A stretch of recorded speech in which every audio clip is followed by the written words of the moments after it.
Hi, Westside Kids. I have a story I'd like to read to you today. It's called Just Plain Fancy, and it's written and illustrated by Patricia Polacco. And she's one of my favorite authors, and she's actually a Michigan author. Here's the title page. You kind of get an idea that this takes place out in the country, maybe by some farms. Caleb and his two daughters hurried along Lancaster County in their buggy. Cars whizzed by them, but they paid no mind.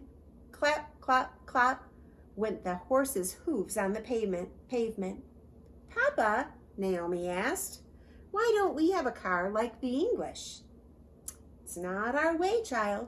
We are in no hurry, he said as he drew up the reins and slowly directed the horse into their farmyard. While their father unharnessed and watered the horse, Naomi and Ruth skipped toward the hen house. The chickens were Naomi's responsibility.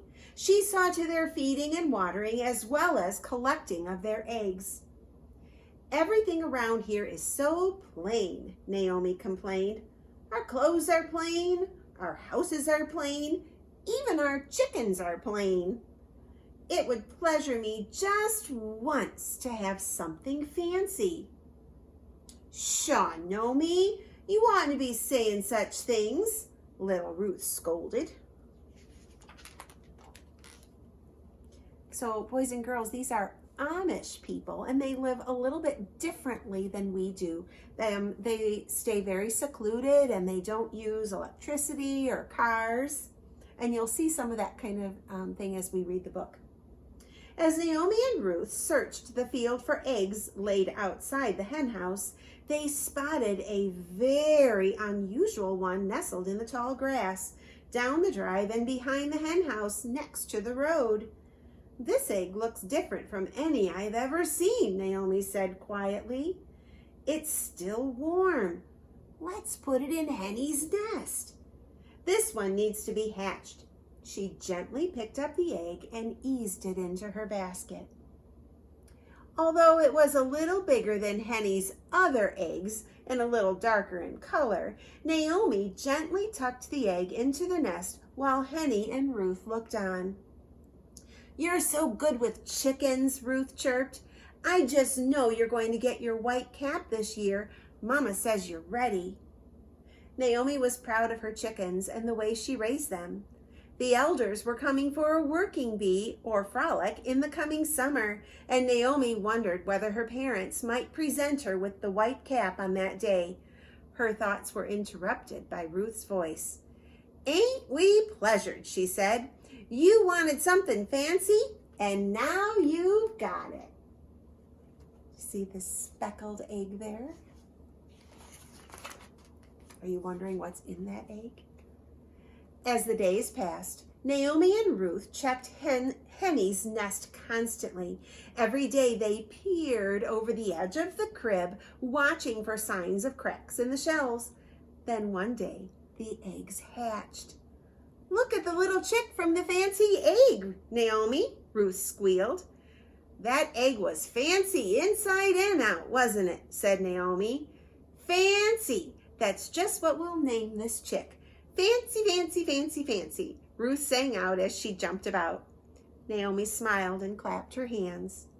All that afternoon, the girls stayed with Henny, watching and studying their special little chick. Weeks passed. Henny's chicks grew quickly and were soon scratching around in the dirt. They had all lost their yellow down feathers and had grown bright white ones. All of them except Fancy. Fancy looked very different from the others. There was no doubt about it. This chick wasn't plain. One afternoon in the wash house, Naomi and Ruth overheard Aunt Sarai talking to Cousin Hannah about a person in the neighboring Amish community. She dressed too fancy, Sarai said. She had to be shunned. It was wrong to be fancy, Naomi asked. Or is it wrong to be fancy, Naomi asked. Indeed, yes, snapped Hannah. We are plain folk, It is our laws, the Ordnung, that we must be playing." "What does shun mean?" Ruth asked haltingly. "Well, someone who is shunned is shamed in front of the elders. After that, friends and neighbors are instructed not to speak to that person. They are no longer considered one of us," Sarah answered with authority. Naomi and Ruth looked at each other and hurried outside to hang up the washing. Naomi felt botherment inside. As soon as they were finished, the girls ran to the hen house. "What are we going to do?" Ruth asked. "Fancy is too fancy to be Amish." Then Fancy ruffled up his feathers and did something that took their breath clear away. Do you know what Fancy did? "We'll have to hide him until we know what to do," Naomi said finally. "The elders will be here for the frolic tomorrow." "He'll be shunned," Ruth whimpered. "Maybe we'll be shunned too." They put Fancy into another part of the hen house and locked the door. The next morning, the neighboring Amish folk arrived for the frolic. The men and boys helped add a stable onto the Vleck's barn.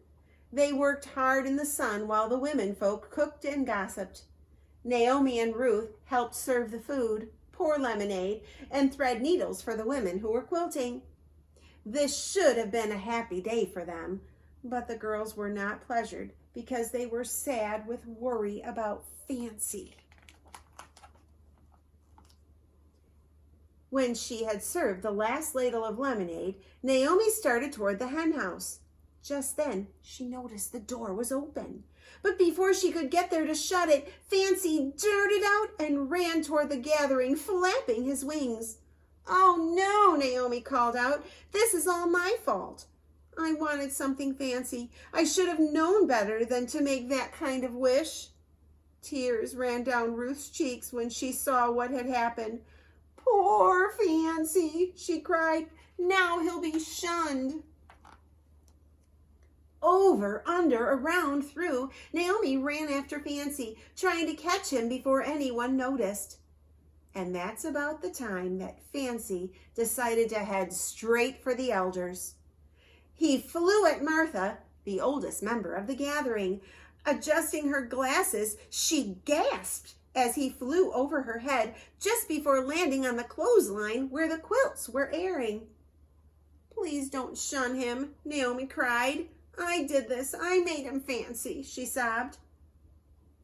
At that moment, pleased with all of the attention, Fancy ruffled his feathers and did for the guests what he had done for the girls in the hen house the day before. Those who weren't speechless were stunned. "Look, a peacock." Definitely Fancy. "Dry your tears, child." It was Martha who finally spoke. "This isn't your doing. This is God's handiwork. Only He could think up colors like that." "You mean you aren't going to shun him?" Ruth asked.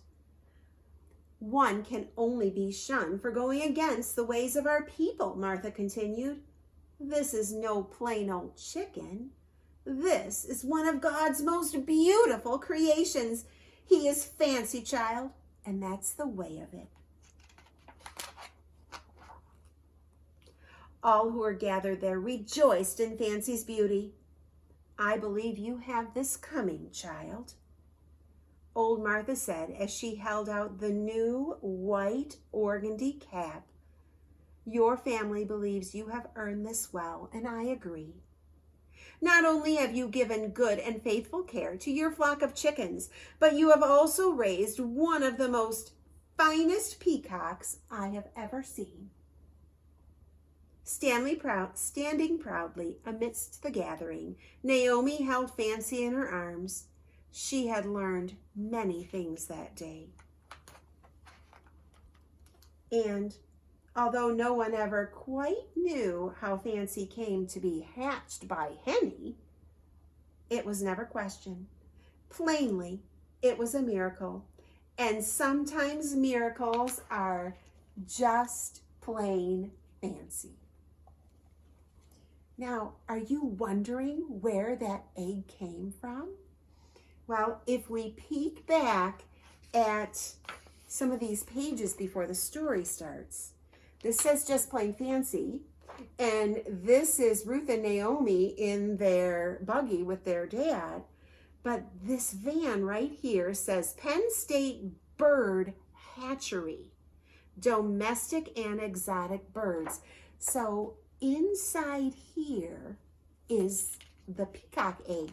And if we look at the title page, it shows us that this van was going around the buggy and it tipped and out came Fancy's egg.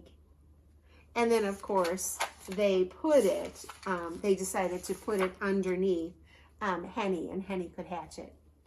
What a great story. I hope you loved it as much as I did. Have a great day. We'll see you. Bye-bye.